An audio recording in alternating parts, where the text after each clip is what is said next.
নমস্কার। গল্পকথক রীতির short story চ্যানেলে আপনাদের সবাইকে স্বাগত জানাই। আমি রীতি চলে এসেছি আবার একটা গল্প নিয়ে আপনাদের কাছে। গল্প পাঠ যদি ভালো লেগে থাকে, গল্পটি যদি আপনাদের খুবই ভালো লেগে থাকে, অবশ্যই কমেন্টে জানাবেন। আর যারা নতুন এসেছেন, চ্যানেলটি সাবস্ক্রাইব করে রাখবেন, যাতে আগামীতে আমি নতুন গল্প আপলোড করব আপনাদের কাছে নোটিফিকেশন পৌঁছে যায়। তো চলুন শুরু করি আজকের গল্প। আজকের গল্প শ্রী নরেন্দ্রনাথ মিত্রের লেখা বোধন। ছোট বোন দীপ্তির বিয়ে হয়ে যাওয়ার পর সাধনা ভেবেছিল বাড়িটা ছেড়ে দিয়ে কোনো হস্টেলে চলে যাবে। শুধু একার জন্য পুরো বাড়িটা ভাড়া করে রাখার কোনো মানে হয় না। তাছাড়া একা একটা বাড়ি আগলাবেই বা কে? কিন্তু গীতা আর দীপ্তি দুজনেই আপত্তি করল। না দিদি, ছিল না। আমাদের বাপের বাড়ি বলতে তাহলে তো আর কিছুই থাকবে না। তোমার হোস্টেলে গিয়ে আমরা তো এক রাতও কাটাতে পারবো না। কিন্তু এই বাড়িটা থাকলে আমরা মাঝে মাঝে 2-4 দিন করে রেস্ট নিয়ে যেতে পারবো। সাধনা বলেছিল, ইস, কত তোদের দরদ! বালিগঞ্জ ভবানীপুর ছেড়ে তোরা আসবি এই উল্টোডাঙার ভাঙা বাড়িতে রেস্ট নিতে। তোদের কি আর সেই দিন আছে? গীতা বলল, না দিদি, আসবো, নিশ্চয়ই আসবো। এই বাড়িতে বাবা ছিলেন, মা ছিলেন। তারা চলে গেলে তুমি একা বাবা আর মা হয়ে আমাদের মানুষ করলে, বিয়ে থা দিলে। এই বাড়ির সঙ্গে তো আমাদের অনেক দিনের। সাধনা স্বীকার করল সেই কথা। এই বাড়ির সঙ্গে তাদের অনেক সুখ দুঃখের স্মৃতি জড়ানো আছে। দীপ্তি বলল, তাছাড়া রন্তু জার্মানি থেকে ফিরলে ওরও তো একটা দাঁড়াবার জায়গা। কি যে বলিস তুই? সাধনা হেসে বলল, জার্মানি ফেরত ইঞ্জিনিয়ারের এই সেকেলে গোয়াল ঘরে উঠতে বইই গেছে।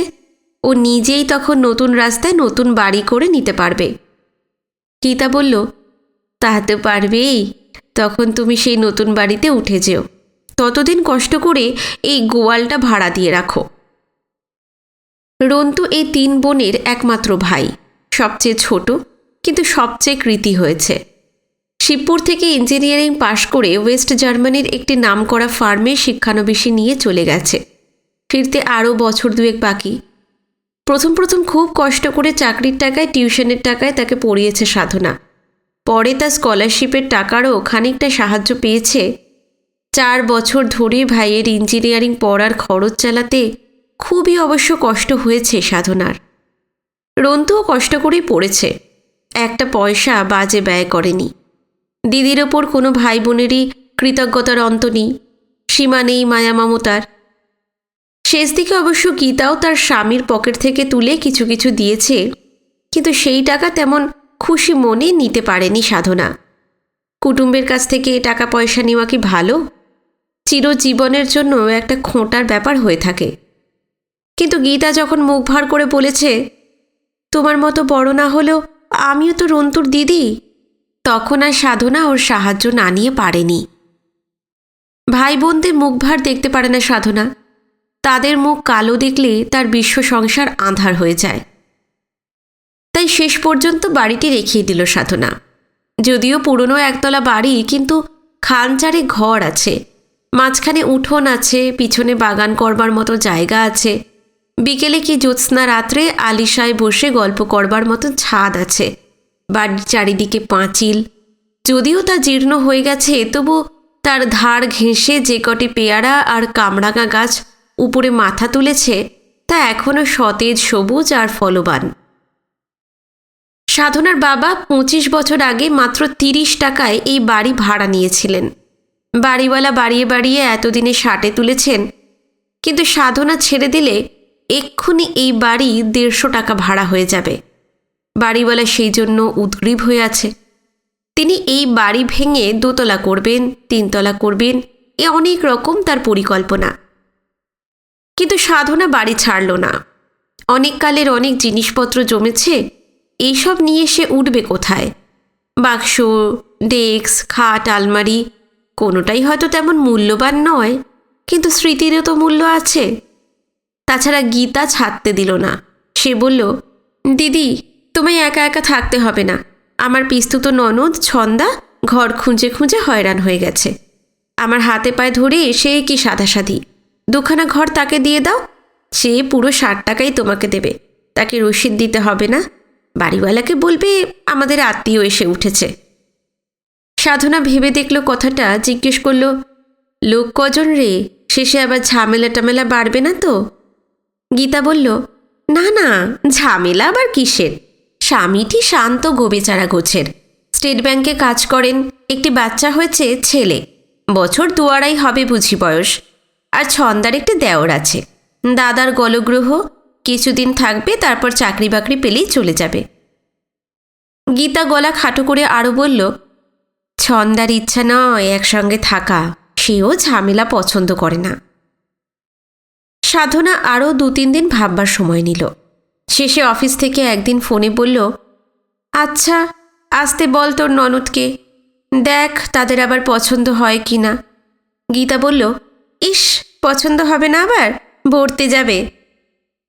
সাধনা ভেবে দেখল কথাটা মন্দ নয়। একা একটা বাড়ি নিয়ে থাকা তার পক্ষে ঠিক হবে না। চোর ডাকাতকে গুন্ডা বদমাশের ভয় তার নেই, কলঙ্ক রটনার কথাও সে ভাবে না, পাড়ার সবাই তাকে চেনে। আড়ালে আবডালে ছেলেরা নাকি তার উদ্দেশ্যে কপালে জোর হাত ঠেকিয়ে বলে উনি পুরুষের বাবা। সেই জন্য নয়, বোনেদের বিয়ে হয়ে যাওয়ার পর সাধনা নিজেই যেন কেমন বদলে গেছে, যেন আর কিছু করবার নেই, ভাববার নেই, সব ব্রত উদযাপন হয়ে গেছে। মনে মনে কিসের একটা শূন্যতা বোধ করে সাধনা, যা কারোর কাছে বলা যায় না। অথচ তার বাইরের জগৎ, অফিসের কাজকর্ম তেমনই আছে, দায়িত্ব বেড়েছে ছাড়া কমেনি। অনেক নিশ্চিন্তভাবে সাধনা পড়াশোনা করতে পারে, কিন্তু তেমন যেন মন বসে না। অথচ বোনেদের বিয়ের জন্য সাধনা নিজেই ব্যস্ত হয়ে উঠেছিল, পাছে ওরাও তার মতো চিরকৌমার্য বরণ করে নেয় তা নিয়ে চিন্তার অন্ত ছিল না। সেই চিন্তা গেছে, কিন্তু এই নিশ্চিন্ততা এক গোপন নিঃসঙ্গতাকে সঙ্গ করে নিয়েছে। নিজেদের ছোট্ট পরিবার আর অফিসের বাইরে সাধনার কোনো জীবন ছিল না। মিশুকে ধরনের মেয়ে সে নয়, বন্ধুবান্ধব আত্মীয় স্বজন কারোর সঙ্গেই তার অন্তরের যোগ ঘনিষ্ঠ নয়। মেয়েদের সাধারণত মেয়ে বন্ধু খুব থাকে, সাধনার তাও নেই। 40 পার হয়ে এসে নতুন করে সেই চেষ্টায় নামা বৃথা। বোনেরা অবশ্য মাঝে মাঝে আসে, আগের মতোই হইচই করে, তাদের শ্বশুরবাড়িতে নিয়ে যাওয়ার জন্য উঠে পড়ে লাগে। কিন্তু সাধনা কোথাও গিয়ে বেশিক্ষণ টিকতে পারে না, তাতে অবশ্য কেউ কিছু মনেও করে না। গীতা আর দীপ্তি দুজনেই তাদের শ্বশুরবাড়ির লোকজনদের বুঝিয়ে দিয়েছে দিদি ওই রকমই। ছন্দারা সত্যি বর্তে গেল। বাড়ি দেখে যাওয়ার 2 দিন বাদেই মালপত্র নিয়ে ওরা চলে এলো। সরু গলির মধ্যে বাড়ি, গলিতে আবার লরি ঢোকে না। বড় রাস্তায় লরি দাঁড় করিয়ে হাতে হাতে জিনিসপত্র ওরা নিয়ে এলো। সাধনা একটু দূরে দাঁড়িয়েই লক্ষ্য করতে লাগলো, ছন্দা দেখতে সুশ্রী, কিন্তু বড্ড ছোটোখাটো চেহারা। ওর স্বামী সেই তুলনায় মোটাসোটা, তেমন যেন মানায়নি। দেওরটি বেশ লম্বা, চিপচিপে চেহারা, যেন তালপাতার সেপাই, তবে বেশ ফর্সা রং, নাক চোখ টানা টানা, মুখের ডৌলোটুকু মিষ্টি, ঠোঁট দুটি পাতলা আর লাল, অনেকটা মেয়েদের মতো। সাধনা ওই একদিনই দেখেছিল, তারপর আর তাকায়নি। ওদের ঘরদোর কলপায়খানা দেখিয়ে দিয়ে ফের নিজের কোটরে এসে ঢুকেছে। ছন্দাকে বলেছে, যখন যা দরকার হবে বলো, যদি কোনো অসুবিধা হয় জানাতে লজ্জা করো না। ছন্দা জবাব দিয়েছে, আপনার কাছে আবার লজ্জা কি দিদি? বউটি অবশ্য মোটেই লাজুক ধরনের নয়, বেশ চটপটি, কোলে একটা বাচ্চা আছে, কাঁদলে তাকে খুব ধমকায়, মারেও। স্বামী দেওরকে ধমকাতেও ছাড়ে না। সংসারের কাজকর্ম নিয়েও নিজে যেমন সবসময় ব্যস্ত থাকে, 2টি পুরুষকেও তেমনই ব্যস্ত রাখতে চায়। অধীর অফিসে বেরিয়ে যায়, সারাদিনের মধ্যে তার আর নাগাল পায় না ছন্দা। কিন্তু দেওরটি তো তার হাতের কাছেই থাকে, তার ওপর ফাই ফরমাইশ সবসময়ই চলতে থাকে। সুধীর জল তোলে, বাজার করে, ছেলে রাখে, সংসারের আরও এটা ওটা করে দেয়। সাধনার ঠিকে ঝিটার সঙ্গেই ছন্দা বন্দোবস্ত করে নিয়েছে, সে 2 বেলা জল তুলে কয়লা ভেঙে উনুনের আঁচ দিয়ে বাটনা বেটে চলে যায়। কিন্তু আরও হাজারো রকমের কাজ বাকি থাকে, সেই সব সুধীর করে। একটু ত্রুটি বিচ্যুতি হলে ছন্দা বেশ বকে। মাঝে মাঝে সাধনার কেমন যেন অসহ্য লাগে। বয়স অন্তত 22-23 বছরের কম হবে না, জোয়ান ছেলে, হলোই বা বেকার, তবু কি ওর মধ্যে এতটুকু পৌরুষ নেই, তেজ নেই, বীর্য নেই? মাঝে মাঝে একটু আধটু প্রতিবাদ করলেও তো পারে, কিন্তু সেইটুকুও যেন শক্তি নেই ছেলেটার। তা নেই ঠিকই, কিন্তু অদ্ভুত ধরনের এক কৌতূহল আছে। যখনই একটু সময় পায় সুধীর দূর থেকে সাধনাকে লক্ষ্য করে। তার চলাফেরা, অফিসে বেরোনো, অফিস থেকে আসা, ছেলেটি তাকিয়ে তাকিয়ে দেখে। প্রথম একটু আধটু অস্বস্তি বোধ করত সাধনা, কিন্তু পরে বুঝল ওর দৃষ্টিতে আর কিছুই নেই, শুধু শ্রদ্ধা, সম্ভ্রম আর বিস্ময়।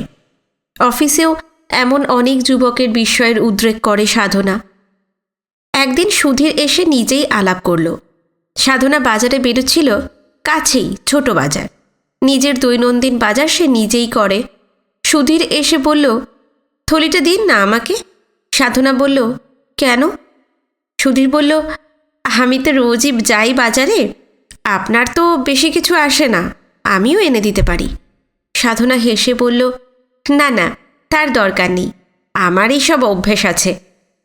ছন্দাও অবশ্য কদিন বলেছে, আপনি কেন এত কষ্ট করেন সাধনাদি? বাজারের টাকা সুধীরের কাছে যদি দিয়ে দেন, ওই তো এনে দিতে পারে, এর জন্য তো ওকে দুবার যেতে হয় না। সাধনা জানে ওকে বহুবার বাজারে ছুটতে হয়। হেসে এড়িয়ে যায় সাধনা, কী দরকার, আমি তো নিজেই পারি, আগেও তো সব নিজেই করতাম। পারতপক্ষে কারো সাহায্য নিতে চায় না সাধনা। ছোট ব্যাপারেই হোক আর বড় কাজেই হোক, আত্মনির্ভরতা তার আবাল্যের অভ্যাস।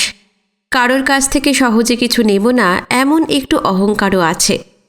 কিন্তু সুধীর যেন সেবা করবার জন্যে, সাহায্য করবার জন্যে উৎসুক হয়েই রয়েছে। ছুটির দিনে ইজি চেয়ারে শুয়ে শুয়ে সাধনা বই পড়ছে। সুধীর এসে ঘরের সামনে দাঁড়ালো। প্রথমে একটু অস্বস্তি বোধ করেছিল সাধনা, পড়ায় ব্যাঘাত হওয়ায় বিরক্ত হয়েছিল, কিন্তু সেইটুকু চেপে গিয়ে জিজ্ঞাসা করল, কিছু বলবে? সুধীর একটু লজ্জিত হয়ে একটু ইতস্তত করে বলল, আপনার ঘরের পিছনটা জংলা হয়ে আছে, পরিষ্কার করে দেব? দাও না। তারপর তাড়াতাড়ি কথাটা ফিরিয়ে নিয়ে সাধনা বলল, কিন্তু তোমার নিজেরই তো কত কাজ। আচ্ছা, আমি একদিন পরিষ্কার করে নেব, কি দরকার তোমার কষ্ট করে? মনে পড়ল, বাড়িঘর পরিষ্কার পরিচ্ছন্ন রাখবার দিকে আগে সাধনার বেশ লক্ষ্য ছিল, কিন্তু আজকাল আর তেমন যেন উৎসাহ নেই। কেমন যেন চুপচাপ এক কোণে পড়ে থাকতে ভালো লাগে। ভালো কি লাগে? না, তাও ঠিক লাগে না। কিন্তু ভালোই লাগুক বা মন্দই লাগুক, জীবনকে মেনে নিতে হয়, জীবনকে সহ্য করতে হয়। বিশেষ করে যে জীবন তার নিজের পছন্দ মতো তৈরি করা, তাকে ভালো না লাগলে, ভালো না বাসলে তাতে নিজেরই পরাজয়। সেই যে সুধীরকে একবার অনুমতি দিয়ে ফেলেছে সাধনা, ফিরিয়ে নিলেও ও আর তা নিতে পারল না। সুধীর সাধনার ঘরগুলোর পিছনে আনাচে কানাচে যেসব ঘাস জন্মেছিল সেগুলি পরিষ্কার করে ফেলল। নিজেরা যেদিকে থাকে সেই দিকটাও পরিচ্ছন্ন করল। শুধু তাই নয়, কোত্থেকে দুটো ফুলের টব এনে রাখল সাধনার ঘরের সামনে। সবুজ চারায় দুটি একটি করে বেলের কুঁড়ি ধরেছে। দেখে অবশ্য সাধনা খুশি হল। ফুল দেখলে কে না খুশি হয়, কিন্তু মুখে রাগ দেখিয়ে বলল, না না, এসব কি, এসব তুমি কিনতে গেলে কেন? কত খরচ করেছো তাই বলো। কিন্তু সুধীর কিছুতেই সে কথা বলবে না। তার সামান্যই খরচ হয়েছে, দাদা তো তাকে হাত খরচ দেয়, সেই টাকা থেকেই করেছে। এতে সাধনাতের অত রাগ করছেন কেন? আর ফুল তো সারা বাড়িরই শোভা। সাধনা আর কিছু বলল না। এর বদলে ওকে কি দেওয়া যায় কয়েক মিনিট ভাবল একটা জামাটামা কিনে দিলে হয়। খানিক বাদে সে কথাও আর মনে রইল না। দিন কয়েক বাদে সুধীর নিজেই এলো উপযাচক হয়ে। অনুরোধ সত্ত্বেও ভিতরে ঢুকল না, দৌড়ের বাইরে থেকেই আবেদন নিবেদনের পালা চলল। সুধীর বলল, আপনি বুঝি অডিট অফিসে কাজ করেন না সাধনাদি? হ্যাঁ। আপনি কি ওখানকার অফিসার? ওই রকমই কিছু একটা। কেন বলো তো? আচ্ছা, ওখানে কি কোনো কাজ টাজ খালি আছে? কী রকমের কাজ? এই ক্লারিক্যাল কাজের কথাই বলছিলাম। তোমার জন্য? সুধীর কিছু জবাব দিল না। সাধনা বলল, কিছু মনে করো না, কিন্তু তুমি পড়াশোনা কোন পর্যন্ত করেছিলে? আইএ পর্যন্ত। তাহলে তো বড় মুশকিল। আমাদের অফিসে গ্র্যাজুয়েটের কমে আজকাল, আর তাছাড়া এখন খালি টালিও নেই। আচ্ছা সাধনাদি, আমি তবে এখন যাই, পরে আসব। আচ্ছা, এসো। আমি দেখব আমি। সুধীর চলে গেলে সাধনা মনে মনে হাসল। এই জন্যই কি এত ভক্তি শ্রদ্ধা, এত সেবা শুশ্রূষার আগ্রহ? ছেলেটিকে দেখলে মায়া হয়, কিন্তু জীবনে কোনোদিন যে ও কিছু করতে পারবে তেমন ভরসা হয় না। বৌদির সংসারের কাজে যোগান দিয়ে মাঝে মাঝে সুধীর চাকরির চেষ্টায় বেরোয়। কোত্থেকে ঘুরে ঘুরে প্রায় ক্লান্ত আর হতাশ হয়ে ফিরে আসে। সাধনা ভাবে, একদিন বলে যে এর চেয়ে একটা বুক স্টল দিয়ে বসে যাও না, কি সাইকেল কিনে নিয়ে কাগজের চাকরি করো, তাতেও কিছু হবে। কিন্তু ওই বিদ্যে বুদ্ধিতে অফিসের চাকরি খোঁজা মানে সোনার হরিণের পিছনে পিছনে ছোটা। কিন্তু আর কিছুই বলা হয় না। যার জন্য কিছু করা যাবে না তাকে আঘাত দিয়ে লাভ কি? ব্যবসা বাণিজ্যের উপদেশ দেওয়া বৃথা, তাতে মূলধন লাগে, সে টাকাও বা পাবে কোথায়? টাকা যদি বা জোটে, দোকানপাট চালাবার মতন বুদ্ধি কি ওর ঘটে আছে? সেদিনকার মতন পালিয়ে গেলেও সুধীর একেবারে পালায় না, আবার আসে, আবার সাধনার সেবা করতে চায়, কোনো না কোনো কাজে লাগতে চায়। কিন্তু সাধনা যে ওকে কী কাজ দেবে ভেবে পায় না। সুধীর একদিন নিজেই জোর করে সাধনার ময়লা শাড়িগুলো লন্ড্রিতে দিয়ে এলো। রিসিট চেয়ে নিয়ে আগের দেওয়া শাড়িও নিয়ে এলো। সাধনা ভাবল ওকে একটা সস্তা ট্রাউজার আর শার্ট কিনে দিতে হবে, কিন্তু নানা কাজকর্মের চাপে ফের কথাটি ভুলে গেল। সুধীরের মতন ছেলের কথা বেশিক্ষণ মনে রাখা যায় না। অবশ্য এই ধরনের কিছু কিছু ছেলেকে অফিসেও দেখেছে সাধনা, তারা কোনো কাজের নয়। সাধনা সেকশনে ওই ধরনের ছেলে আছে, তাদের দিয়ে কাজ করিয়ে নিতে হয়। সবাই তাকে শ্রদ্ধা করে, ভয় করে। চেহারায়, গলার স্বরে, স্বভাবেও কেমন একটা দৃঢ়তা, রূঢ়তা হয়তো এসেছে সাধনার। তার জন্য সে লজ্জিত নয়। প্রত্যেক মেয়েই ললিতে কঠোরে বিপরীত। আর নারী হোক বা পুরুষই হোক, যে ব্যক্তি ক্ষুদ্র কি বৃহৎ কোনো জনসমষ্টিকে চালনা করে, তাড়না করে, শাসন করে, কিছুটা কঠিন তাকে হতেই হয়। কিন্তু বাইরে তার আচার আচরণ যত কঠিনই হোক, ভিতরে ভিতরে একটি কোমল হৃদয়েরও যে সে অধিকারিণী তা সহকর্মীরা জানে। কাজে ভুলচুক কি গাফিলতির জন্য যে মেয়েকে কড়া বকুনি দেয় সাধনা, খানিক বাদে কি বড়জোর 24 ঘন্টা বাদে তাকে ডেকে হেসে দুটো মিষ্টি কথা বলে। বেশি আলাপ পরিচয় থাকলে হয়তো গালটাও টিপে দেয়। নববিবাহিতা হলে স্বামীর প্রসঙ্গ তুলে ঠাট্টা করে, কিন্তু কাজটি আদায় করে নিতে ভোলে না। ছেলেদের সম্বন্ধেও সেই ব্যবস্থা। সাধনার চোখে ছেলে আর মেয়েতে কোনো তফাৎ নেই। মেয়েদের সে বলে, তোমরা অফিসের শোভা বাড়াতে এসেছ, কাজ করতে আসনি। ছেলেদের দেওয়া এই দুর্নাম তোমাদের কিন্তু দূর করতে হবে। মেয়েরা বলে, আসলে সাধনাদের আমাদের জন্যই চিন্তা বেশি, আপনি আমাদেরই দলে। সাধনা বলে, তোমাদের নয় তো কাদের? আমার কি গোঁফদাড়ি গজিয়েছে? অফিসে একটা কোঅপারেটিভ ক্রেডিট সোসাইটি আছে। সাধনা আছে তার এক্সিকিউটিভে। কোনো কোনো বছর সেক্রেটারিও হয়। তখন দেখা যায় অপাত্রে অযোগ্য পাত্রে সেক্রেটারির কি অগাধ মমতা। যে বারবার খিস্তি কেলাপ করেছে তাকেও সাধনা লোন দেওয়ার জন্য সুপারিশ করে। বলে, দিয়ে দাও হে টাকাটা, ওর বউটা নাকি মরো মরো। এই বয়সে বউ মরলে ফের কি আর ভদ্রলোক বিয়ে করতে পারবেন? শুধু অসুস্থ স্ত্রীর স্বামীর ওপর নয়, অনুরা মেয়ের বাপের ওপরও সাধনার সমান সহানুভূতি। মানুষের অভাব যে কী বস্তু তা তো সে হাড়ে হাড়েই জানে। অপ্রবাসী হলে অঋণী থাকা যে অনেক গৃহস্থের পক্ষে অসম্ভব, তাতে তাদের দিন চলা ভার, সে কথাও সাধনার অজানা নয়। এখনও সব ঋণ সে শোধ দিতে পারেনি। সব দায় থেকে মুক্তি পেতে এখনও অনেক দেরি আছে সাধনার। অফিসে যায়, কাজকর্ম সেরে অফিস থেকে প্রায় রোজই সরাসরি বাড়ি ফিরে আসে। অকারণে বাইরে টোটো করে ঘুরবার ও আড্ডা দেবার তার অভ্যাস নেই। বাড়িতেও যে আজকাল বিশেষ কোনো আকর্ষণ আছে তা নয়, তবু বাড়িতেই চলে আসে। তালা খুলে নিজের ঘরখানার মধ্যে ঢোকে, অফিসের শাড়িটারি ছাড়ে, হাত মুখ ধুয়ে বিশ্রাম করে। নিজের জন্য স্টোভে চা আর খাবার তৈরি করে নেয়। তারপর হয়তো খানিকটা সময় বই পড়ে, খানিকটা সময় বনে, কিছুক্ষণ জানালার ধারে বসে বাইরের দিকে চেয়ে থাকে। সামনে সারি সারি বাড়ি, চোখ বেশি দূর যাবার পথ পায় না। সময়টা অবশ্য কেটেই যায়, কিন্তু মাঝে মাঝে মনে হয় তেমন ভালোভাবে কাটল না, বড় একঘেয়ে হয়ে যাচ্ছে জীবন। নিজেই নিজের জীবনকে বড় একঘেয়ে করে ফেলেছে সাধনা। এখন জীবনে কিছু একটা ঘটা দরকার, পরিবর্তন দরকার। কিন্তু পরিবর্তন তো চাইলেই আসে না, ঘটনা তো আর ইচ্ছে করলেই ঘটানো যায় না। মাঝে মাঝে সিনেমায় গিয়ে দেখেছে সাধনা আগের মতো আর ভালো লাগে না, মনে হয় উঠে আসতে পারলেই বাঁচে। গীতা আর দীপ্তি মাঝে মাঝে এসে অনুযোগ দেয়, তুমি যেন কেমন হয়ে গেছো দিদি। সাধনা স্বীকার করে না, বলে, যাহ, কেমন আবার হব, আমি যেমন ছিলাম তেমনই আছি। গীতা বলে, এর চেয়ে দিদি তুমি একটা বিয়েই করো। সাধনা হেসে বলে, হ্যাঁ, 40 বছর বয়সে ওইটাই এখন বাকি। তা দে না, পাত্রটাত্র খুঁজে দে, কাগজে বিজ্ঞাপন দিয়ে দে একটা। দীপ্তিও তর্ক করে, কেন দিদি, আজকাল তো অনেকেই করে, লেট এজেও অনেকে। সাধনা বলে, আচ্ছা দেখি, তোর মতন একজন প্রফেসর যদি পাই। দীপ্তি একটু লজ্জিত হয়। বিজন তাদের কলেজেরই প্রফেসর ছিল।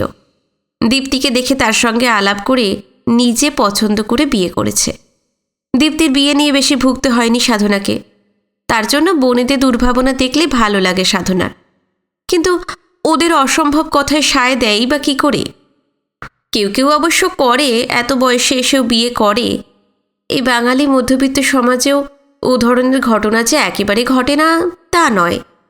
কিন্তু এই বয়সে এসে যেসব মেয়ে পুরুষ বিয়ে করে, তাদের হয়তো অনেক আগে থেকেই নিজেদের মধ্যে জানাশোনা থাকে, বা হয়তো কোনো বিশেষ ধরনের ঘনিষ্ঠতা হয়ে যাবার পরে ওরকম একটা ঘটনা ঘটে। কোনো ঘটকালি করে এমন বিয়ে ঘটানো যায় না, ঘটালেও তা সুখের হবার কথা নয়। আজকাল মাঝে মাঝে এই ধরনের চিন্তাও আসে সাধনার। আমল দিতে চায় না, তবু আসে। নিজের জীবনের ভবিষ্যৎ দিনগুলোর কথা মনে হয়। রিটায়ার করবার পর বোনেদের সংসারে গিয়ে থাকবে না সাধনা, সেই কথা ওঠেই না। ছোট একটা ভাই আছে ওয়েস্ট জার্মানিতে, ইঞ্জিনিয়ারিং পাশ করে নিজেই এক জার্মান ফার্মের সঙ্গে যোগাযোগ করে বাইরে চলে গেছে। শিক্ষানবিশি শেষ করে 3 বছর বাদে ফিরবার কথা, কিন্তু এরই মধ্যে ওর চিঠিপত্রে গীতা আর দীপ্তি নাকি ওর এক বান্ধবীর পায়ের সাড়া পাচ্ছে। বলা যায় না, ভাইটি যখন সাহেব হয়ে দেশে ফিরবে, একজন মেমকেও হয়তো সঙ্গে নিয়ে আসতে পারে। তাতে অবশ্য সাধনার কোনো আপত্তি নেই। রন্তু ভালোবেসে যাকে খুশি তাকে বিয়ে করতে পারে। সে যে কোনো দেশের যে কোনো জাতের মেয়ে হোক, তাতে কিছু এসে যায় না। সেই উদারতা সাধনার আছে, কিন্তু তাই বলে সাধনা ভাইয়ের সংসারে থাকতে পারবে না। রন্তু এদেশের কোনো মেয়েকে বিয়ে করলেও সাধনা তাদের মধ্যে গিয়ে বাস করবে না। যদিও সেই ভাইকে সে নিজের হাতে মানুষ করেছে, স্কুল কলেজে পড়িয়েছে, তবু তার বিয়ে হয়ে যাওয়ার পর না, আজকাল তা আর চলে না। শেষ পর্যন্ত তা একটা অশান্তির ব্যাপার হয়ে দাঁড়ায়। এখনকার সংসারের হালচাল সাধনা তো আর জানে না এমন নয়। নিজের চিন্তার ধারা দেখে সাধনা নিজেই মাঝে মাঝে অবাক হয়ে যায়। আচ্ছা, এখনই অত ভাববার কি আছে? এখনো তো রিটায়ার করতে অনেক দেরি, অন্তত 15 বছর। একেবারে বুড়ি হবার আগে তার চেয়ে বেশি সময় পাবে সাধনা। তবু নিজের জীবনের শেষ কয়েকটি অধ্যায়ের প্যাটার্নটা আগে থেকেই বুনে দেখতে ইচ্ছে করে সাধনার। পছন্দ আর হয় না, বনে আর খোলে, বনে আর খোলে। না মঠ নয়, মিশন নয়, আশ্রম নয়, ওইসব কিছু নয়। চট করে কোনো রাজনৈতিক দলের আশ্রয়েও যেতে পারবে না সাধনা। দেশে বিদেশে ঘোরারও তেমন কোনো আগ্রহ নেই। সেই উৎসাহ যে বেশি বয়সে হঠাৎ আসবে মনে তো হয় না। তখন শরীর আরও অশক্ত হবে, আরও ঘরের কোণ স্মরণ নিতে ইচ্ছে করবে। শেষ পর্যন্ত সাধনা হয়তো যেমন আছে তেমনই থেকে যাবে। হয়তো এই বাড়িতে আর থাকবে না, কোনো হস্টেলের একটি ঘর ভাড়া নেবে, কিংবা কোনো ফ্ল্যাট বাড়ির একাংশ। তারপর হাতের কাছে যা পায় তাই পড়বে, বাকি সময়টায় হয়তো কিছু না কিছু বুনবে। তারপরেও যে সময় থাকবে, একা একা চেয়ারে শুয়ে বসে বসে কাটিয়ে দেবে। শুধু অফিসে আর যাবে না, সারা দিন ঘর আর ঘর। না, এই প্যাটার্নটাও সাধনার পছন্দ হয় না। আবার খুলে ফেলতে থাকে, কিন্তু আর কোনো নতুন প্যাটার্ন তার মনে আসে না। ছন্দা এক একদিন ছেলে কোলে হঠাৎ দড়ির কাছে এসে দাঁড়ায়। আসবো সাধনাদি? বারে, আসবে না কেন? এসো এসো, বসো। সাধনা তাকে নিজের খাটখানা দেখিয়ে দেয়। ছন্দা এসে বসে, দুষ্টু ছেলেকে সামলাতে সামলাতে কথা বলে। পরিবারটি খুব কৃতজ্ঞ। ওদের কাছ থেকে 30 টাকা করেই ভাড়া নেয় সাধনা, বেশি নেয় না। 30 টাকায় দুখানা ঘর আজকালকার দিনে অসম্ভব সস্তায় পেয়েছে ওরা। তাছাড়া এক হিসেবে সারা বাড়িটাই তো ওদের। উঠোন, ছাদ সমস্তই ওরা ব্যবহার করে। সাধনা যে সময়টুকু বাড়িতে থাকে নিজের ঘরের মধ্যেই থাকে। ছন্দা অনুযোগ করে, সাধনাদি, আমি শুধু যেচে যেচে আসি, কই আপনি তো একবারও যান না আমাদের ওখানে। আমিও তো মাঝে মাঝে একা একা থাকি। না গেলেও সব টের পাই। কি টের পান সাধনাদি? এই যে তোমাদের ঘর সংসার, রান্না খাওয়া, ঝগড়া সন্ধি। সেদিন বুঝি তোমার একখানা সিল্কের শাড়ি এসেছে? কি অ্যানিভার্সারি ছিল? বাবা, এত দিকেও আপনার লক্ষ্য থাকে? এত কানে যায়? তা যায়, নিজের ইচ্ছের বিরুদ্ধেও যেন যায়। চোখ, কান, অনুভূতি যেন আগের চেয়ে অনেক তীক্ষ্ণ হয়েছে সাধনার। আগে যেসব কথা কানে যেত না এখন তা যায়। আগে যেসব দৃশ্য চোখে পড়তো না এখন তা পড়ে। এত কাছাকাছি একটি দম্পতির পাশাপাশি তো এর আগে কখনো বাস করেনি সাধনা। ছেলেবেলায় বাবা মাকে দেখেছে, সে আর কতটুকু দেখা। এখন অনেক বেশি দেখে। চোখ দিয়ে নয়, কল্পনা দিয়ে, অনুভব শক্তি দিয়ে দেখে। একটি দম্পতি, তাদের একটি ছেলে, তাদের বর্তমান আর ভবিষ্যৎ একটির সঙ্গে আরেকটি সংলগ্ন। হাসি ঠাট্টা, মান অভিমান, তুচ্ছাতি তুচ্ছ বিষয় নিয়ে ঝগড়া, আবার মিলন।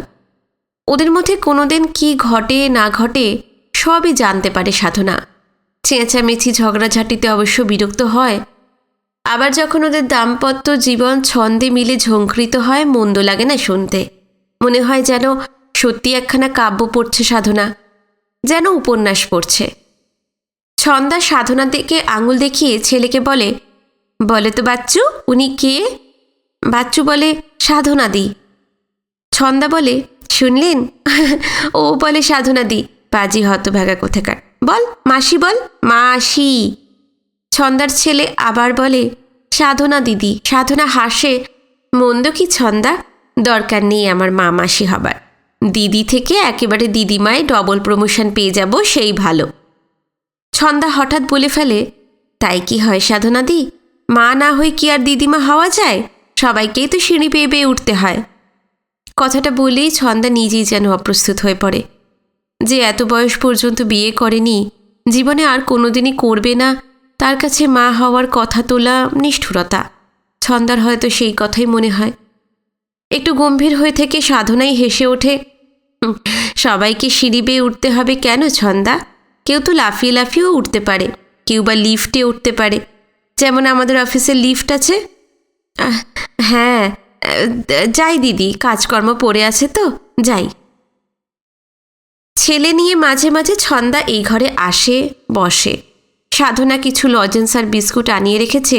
কৌটো খুলে সাধনা তার দুখানা বের করে ওর হাতে দেয়। মাঝে মাঝে গাল টিপে একটু আদর করে দেয়। তারপর সাধনা কথাটাকে নিয়ে ভাবতে থাকে।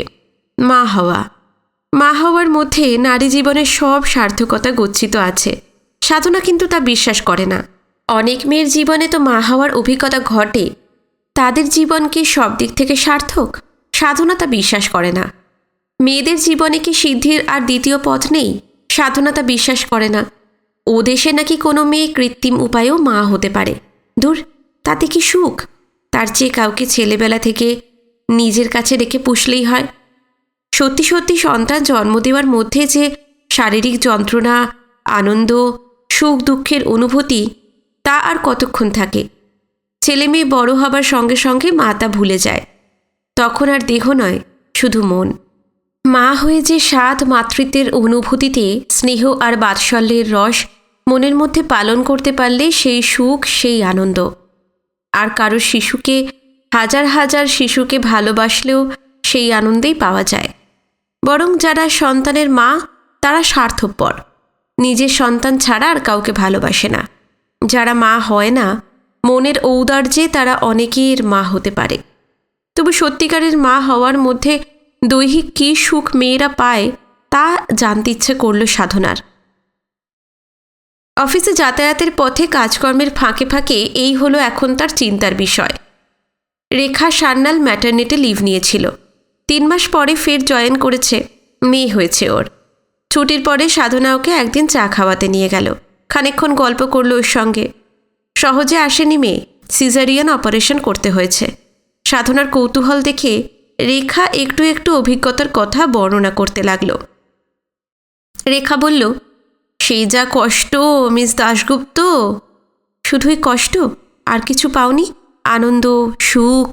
রেখা লজ্জিতভাবে হাসে, বলে, কী যে বলেন মিস দাশগুপ্ত। সাধনা বুঝল কষ্টও আছে যেমন সুখও আছে, কিন্তু রেখার তা বুঝিয়ে বলবার ক্ষমতা নেই। অথচ লেখাপড়া জানা আজকালকার মেয়ে কিছুই বলতে পারে না। সাধনা হতাশ হলো। ভাবল কিছু বইপত্রের স্মরণ নিতে হবে। বই জ্ঞান অর্জনের শ্রেষ্ঠ সহায়, কিন্তু এইসব বই ধার পাওয়াও দুষ্কর। গীতার স্বামীর কাছে চাইতে পারে, কিন্তু সে যদি বলে, কি করবেন এসব বই দিয়ে? লজ্জায় পড়ে যাবে সাধনা। কি জানি কে কি ভাববে, তার চেয়ে কিনে নেওয়াই ভালো। এইসব বিষয়েও সহজবোধ্য সুলভ সংস্করণের ইংরেজি বইয়ের নিশ্চয়ই অভাব নেই। সামনের মাসের মাইনে পেয়ে সাধনা নিজেই কিছু বই কিনে নেবে। 1 মাসে তো সব কিনতে পারবে না, মাসে মাসে কিনবে। মা যারা হয় তারাও মা হওয়ার সব রহস্য জানে না। সাধনা বই পড়ে সব জানবে। জানতে বাধা কি, জানাও তো একরকমের হওয়া। সাধনা মাঝে মাঝে আয়নার সামনে এসে দাঁড়ায়। দাঁড়িয়ে দাঁড়িয়ে নিজেকে দেখে। দেখবার মতো চেহারা তার নয়, কালো, লম্বা, একহারা চেহারা, মুখটা চৌকো ধরনের। দেখবার মতো নয় বলেই বোধহয় তেমন করে কারোর চোখে পড়েনি। তবু প্রথম প্রথম কোনো কোনো যুবক বিরক্ত করত। সাধনা তাদের কাউকে আমল দেয়নি। যারা এগোতে চেয়েছে তাদের কঠিন শাসনে দূরে সরিয়ে দিয়েছে সাধনা। তাই আজ আর কেউ আসে না। সাধনা সুন্দরী নয়, তবে সবাই বলে স্বাস্থ্যবতী। পেটটা লোহায় গড়া শরীর, নইলে কি এত খাটতে পারত? সাধনার এক মাসিমা আছেন, বরানগরে থাকেন। তিনিও অনেকটা এই রকম।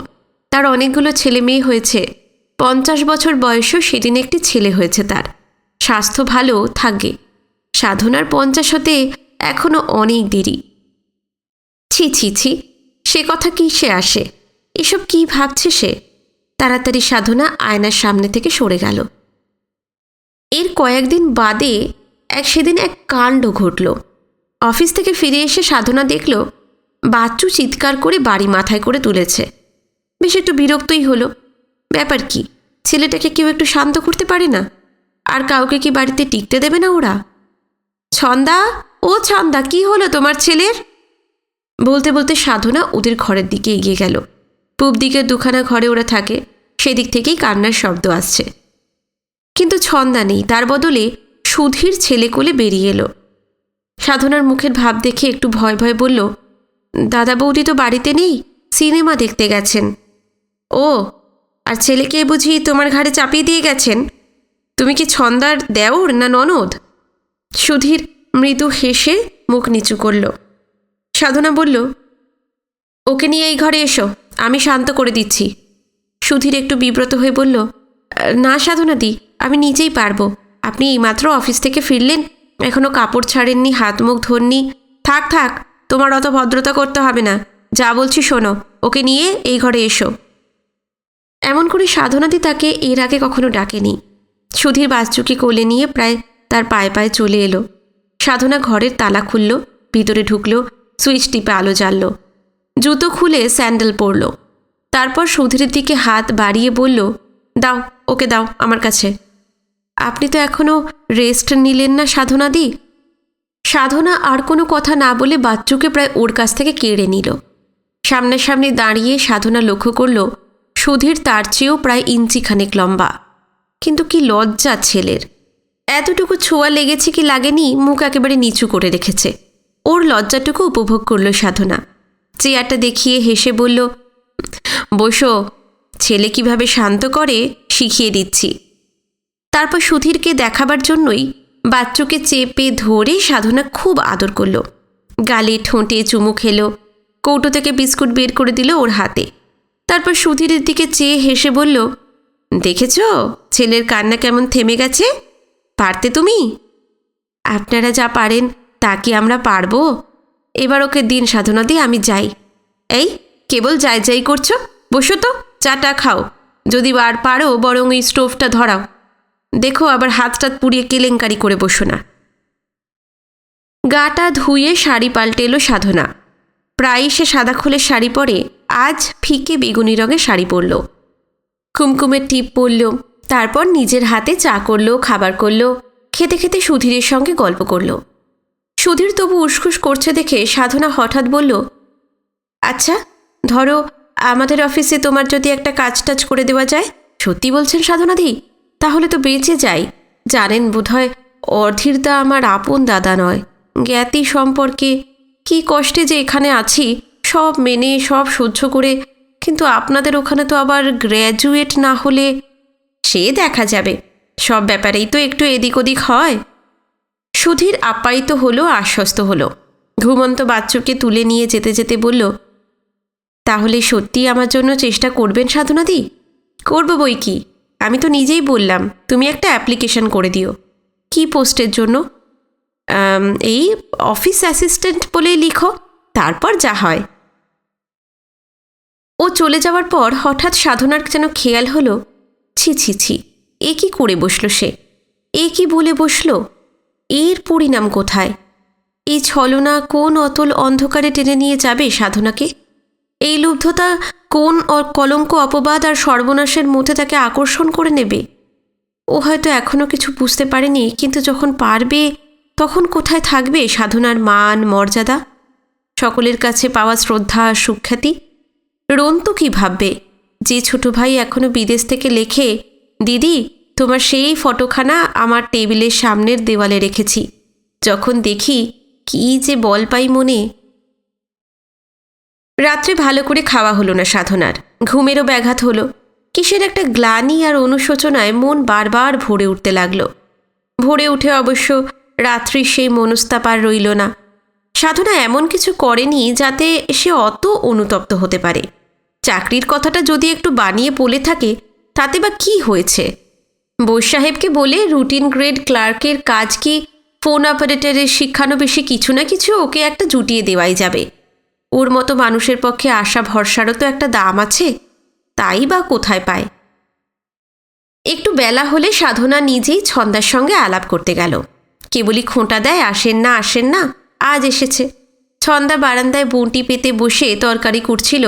সাধনাকে দেখে খুশি হয়ে বলল, আসুন। একটা মোড়া এগিয়ে দিতে বসল। তারপর হেসে বলল, কাল নাকি বাচ্চু আপনার ওপর খুব উৎপাত করেছে? না না, উৎপাত আবার কিসের? আপনি ওকে বিস্কুট খাইয়েছেন, আদর করেছেন, সবই তো শুনলাম। জানেন দেখি সব।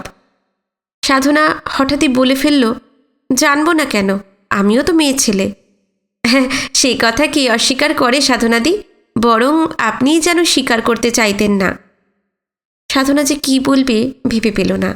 ছন্দা একটু হেসে বলল, শুনলুম আমাদের সুধীরের ভাগ্যেও কাল খুব সমাদর জুটেছে, আর আপনি নাকি ওকে একটা চাকরি জুটিয়ে দেবার কথা বলেছেন।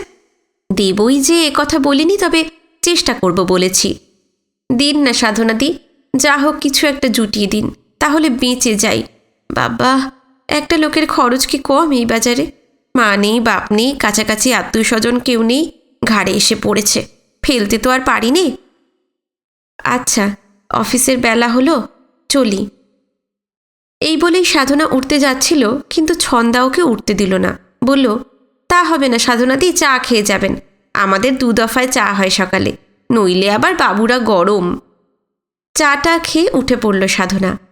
কিসের যেন একটা অস্বস্তি মনে লেগে রইল। সে মেয়ে মানুষ, এ কথা তাকে আজ নিজের মুখেই বলতে হলো। ছন্দা তাকে নিয়ে ঠাট্টা করতেও ছাড়েনি। ঠাট্টা করবে বই কি ছন্দা? পুরুষের চোখেও এই নিঃশব্দ কৌতুক সাধনা দেখতে পায়। যত সব পরিচিত আধা পরিচিত প্রৌঢ় কি লোলুপ অক্ষম বৃদ্ধ তার সঙ্গে কথা বলে, ঘনিষ্ঠতার সুযোগ খোঁজে, কিন্তু যৌবন, হৃদয়হরণ দুঃখহরণ যৌবন তার দিকে আর তাকায় না। তাকে কি আর সাধনা কোনোদিনই ফিরে পাবে? নিজের দেহে নয়, অন্যের দেহ নয়, কোথাও আর তাকে পাবে না। তাকে পেতে হলে চুরি করতে হবে, ডাকাতি করতে হবে। সাবান তোয়ালে নিয়ে বাথরুমে স্নান করতে এলো সাধনা। এসেও ওই একই চিন্তা স্রোতে ভাসতে লাগলো। আজও অক্ষতা অনাঘ্রতা সাধনা। শুধু কুমারী নয়, মনে মনে কিশোরী। কিন্তু কে আর তার সেই কৈশোরকে মনে রেখেছে? কবে যে একটি কুঁড়ি ধরল গাছে, ফুল হয়ে ফুটল, তা কেউ লক্ষ্য করেনি। আজ ঝরা পাপড়িগুলোর দিকে তাকিয়ে সবাই অবজ্ঞায় হাসছে, পায়ে দোলে দোলে যাচ্ছে। বড় রাস্তায় এসে বাস স্টপ পর্যন্ত পৌঁছতেই দাঁড়ানো বাসটা দৌড় দিল। দ্বিতীয় বাসের জন্য অপেক্ষা করতে লাগলো সাধনা। স্টপে স্যুট পরা আরও কয়েকজন অফিস যাত্রী দাঁড়িয়ে রয়েছেন। অনেকেরই মুখ চেনা, চিনবে না কেন? বছরের পর বছর ধরে দেখছে। সেই নবমী কোমল মুখগুলিতে কালের হাতের 5 আঙুলের দাগ কিভাবে স্পষ্ট হয়ে উঠছে তাও মাঝে মাঝে লক্ষ্য করেছে সাধনা। এক ভদ্রলোক সিগারেট ধরালেন। সাধনা একটু পিছিয়ে এলো, আর হঠাৎ কানের কাছে শুনতে পেল, সাধনাদি। কে? এতক্ষণে ঊর্ধ্বশ্বাসে ছুটতে ছুটতে এসে সুধীর, এখন রুদ্ধশ্বাস, কিন্তু ওর মুখে এখন প্রত্যাশা পূরণের প্রসন্ন হাসি। সুধীর বলল, আমি একেবারে টাইপ করে নিয়ে এসেছি সাধনাদি। কি ওটা? এই যে সেই অ্যাপ্লিকেশন, এখানে দেব। রোল করা কাগজখানে একটু বাড়িয়ে ধরল সুধীর। সাধনা মাথা নেড়ে বলল, না না, এখানে নয়, অফিসে যেও। হেস্টিংস স্ট্রিট চেনো তো? চিনি বই কি। কখন যাব? 5টায়। 5টায়? তখন যে ছুটি হয়ে যাবে সাধনাদি। তা হোক, তখনই কথাটা বলতে সুবিধা হবে। আর তাছাড়া ছুটির পর ভেবেছি একটু মার্কেটিং করেই ফিরব। তুমি তো এই ব্যাপারে ওস্তাদ, যদি একটু হেল্প চাই। নিশ্চয়ই সাধনাদি, নিশ্চয়ই। আপনি যা করতে বলবেন। আস্তে কথা বলো, আস্তে কথা বলো সুধীর। আপনি যা বলবেন, আপনি যেখানে যেতে বলবেন। সাধনা আর কোনো কথা বলল না। দ্বিতীয়বার সুধীরের দিকে আর তাকালো না, যেন আর কোনো দিকে তার লক্ষ্য নেই। দ্রুত পায়ে সামনের দিকে এগিয়ে গেল সাধনা। তার বাস এসে গেছে।